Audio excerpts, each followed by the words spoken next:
Welcome to the Sandflats Recreation Area, located just east of the town of Moab. Visitors come from around the world to experience the Sandflats' amazing landscapes and outdoor adventure. It's famous for the Hell's Revenge 4x4 trails with its nearly straight uphill climbs and crazy obstacles, and the Slickrock Bike Trail, where mountain bikers and motorcyclists test their skills in a spectacular setting. But Sandflats is way more than just these two famous trails. It's the beauty of the landscape that draws people here. It's hiking and camping and enjoying sunsets and nature in a fragile high desert ecosystem. Over 200,000 visitors enjoy the Sandflats area every year. The recreation area is 9,000 acres. To the east are the peaks of the LaSalle Mountains. To the north and south are Grandstaff and Mill Creek Canyons.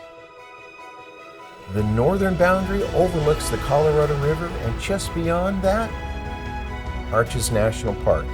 It's this setting, some of the most beautiful landscapes on Earth, that we have the privilege of riding, driving, hiking, and camping. Sandflats is not a state or national park. It's a self-sustaining entity managed through a unique partnership through Grant County and the Bureau of Land Management. All day use and camping fees stay here to maintain trails, facilities, and services including campground and backcountry patrols. Our goal is to help visitors minimize their recreation impact on this beautiful landscape. First thing that stands out is that this is a multi-user recreation area. There are many different sports going on in close proximity, so it's important to be respectful of others. We have local hikers, walkers, trail runners, mountain bikers, motorcycles, UTVs, Jeeps, and even extreme rock crawlers. Some areas are packed with loud vehicles and spectators enjoying the show. But away from the crowd, you can still find places of solitude that will truly take your breath away. That contrast is part of what makes Sandflats so special, an area packed with natural beauty, from massive geological features to delicate desert flowers, from prehistoric shrimp that hatch out when it rains to biological soil crust that forms the foundation for all life in the desert. With the area's constant use, it's important to leave it better than you found it for the next person to enjoy.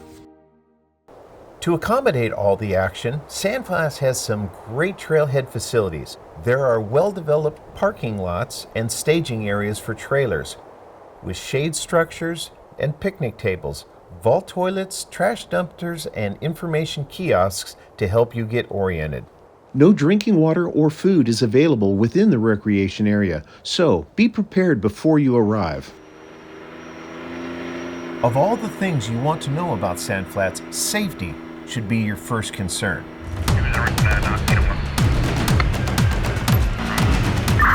Sandflats is not an amusement park. It is the #1 region for search and rescue incidents in Utah.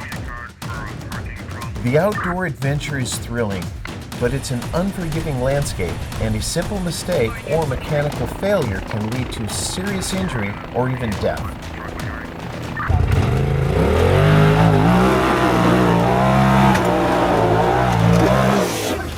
Oh no! So be prepared. Play it safe. You are responsible for your own safety.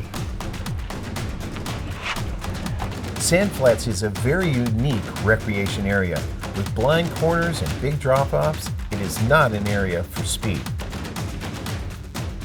The maximum speed limit on all Sandflats trails is 15 miles per hour. Drive sober. It is illegal in Utah for any occupant of a vehicle to drink an alcoholic beverage.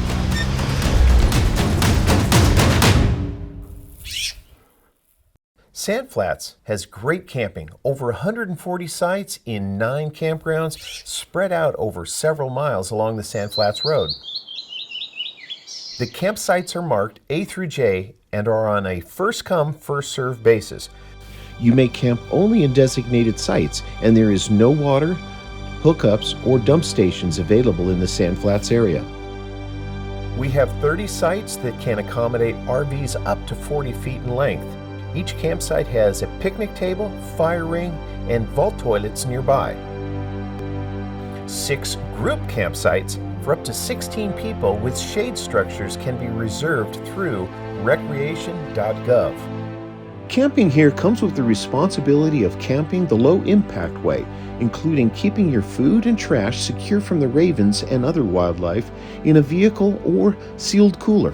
For more information on this, visit treadlightly.org. The ancient juniper trees here are precious, with some trees living as long as 800 years.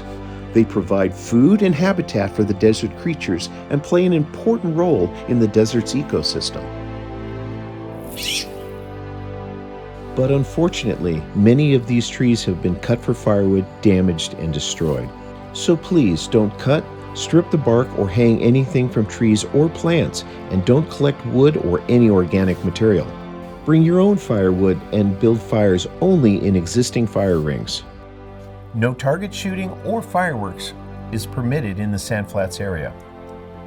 And please, be respectful of fellow campers. Visitors are required to abide by all posted rules, including campsite vehicle limits. Dogs must be kept under restraint at all times, and please, pick up after your dog. There is no generator use from 8 p.m. till 8 a.m. When it comes to trails, Sand Flats has a wide variety, and it is important that you know which trails you are permitted to drive your vehicle on. Slickrock Bike Trail is arguably the most famous mountain bike trail in the entire world. Originally established for motorcycles in 1969, the trail has become a mecca for mountain bikes, and today is open to motorcycles, mountain bikes, and e-bikes. This is not a trail for inexperienced riders. Dashed white lines mark the 10.5-mile loop across steep, challenging Navajo sandstone. For the less experienced riders, there is the 1.7-mile practice loop, still difficult, but shorter. It is important to know that four-wheeled vehicles are not allowed on the Slickrock Bike Trail. For motorized enthusiasts, the Hell's Revenge 4x4 trail is unlike any other in the world. It is a rugged 6.5-mile loop, rolling over narrow fins and steep domes. It's known for challenging obstacles like the escalator,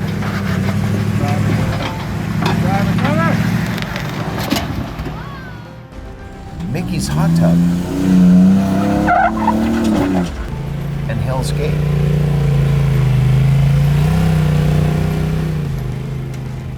There are bypasses around the toughest obstacles, but the trail does present risks throughout.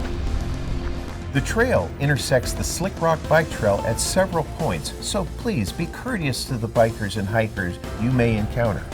And remember, motorized always yields to non-motorized users. And the spur out to the river overlook is a beautiful spot to relax and enjoy the sunset. The Fins and Things Trail is accessed further up Sand Flats Road and is a 9-mile one-way loop that travels counterclockwise. The south side of Fins and Things Trail is closed at night because it's next to the campground. Falcon Float Bike Trail is a 5.5-mile intermediate trail for mountain bikes and hikers, accessed further up the Sand Flats Road. It is part of the Raptor Route. Higher elevation means cooler air and more vegetation. There is a lot of healthy soil crust, so stay precisely on the single-track trail. Porcupine Rim Trail is rated difficult.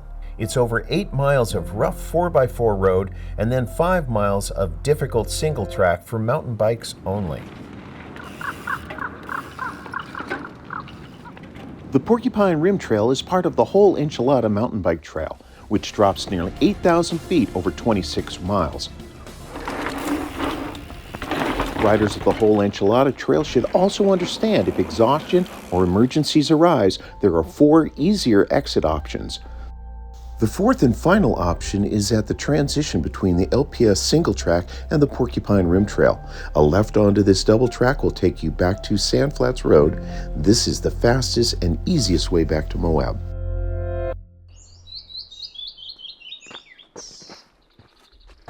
Sandflats has amazing hiking trails too.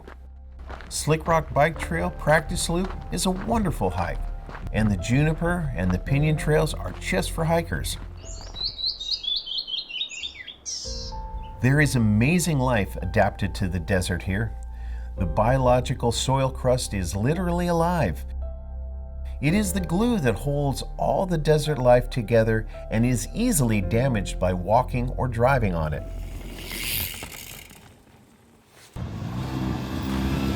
In the rock depressions or water potholes along the trail, you'll see fairy shrimp and tadpole shrimp that literally spring to life hours after a rain. Their whole life cycle can be just days or weeks or until the pothole dries up. So if you see a pothole along the side of the trail, admire this amazing life. But please stay out of the potholes, even if they're dry. With all of the trail possibilities, there are some important things to know. Stay on designated trails at all times. There are no open areas for riding or driving. The desert is a beautiful but extremely fragile ecosystem. Stay precisely on the trail and stay off of the soil crust and vegetation. If you pack it in, pack it out. This includes trash, food scraps, toilet paper, and yes, even human waste. It's important to add a wag bag or toilet to go to your adventure pack and pack that stuff out because human waste does not decompose in the desert, and it's illegal to leave your waste behind. There are no toilets on the trails, so go before you go. The high desert has extreme weather. Bring lots of water. It's over 100 degrees in the summer and can get well below freezing in the winter. So here is what you need to be prepared. Do your homework in advance. Know the rules and learn which trails your vehicle is allowed on. Make sure that your vehicles are in top operating condition. Respect other users and share the space. Responsible recreation keeps these trails clean, scenic, and open. Riding on public lands is a privilege, not a right. Protect this privilege for future generations by staying on the trail and reducing your impact. With so many people enjoying the area, it's important that everyone does their part to leave Sandflats better than they found it. Thank you and enjoy your adventure.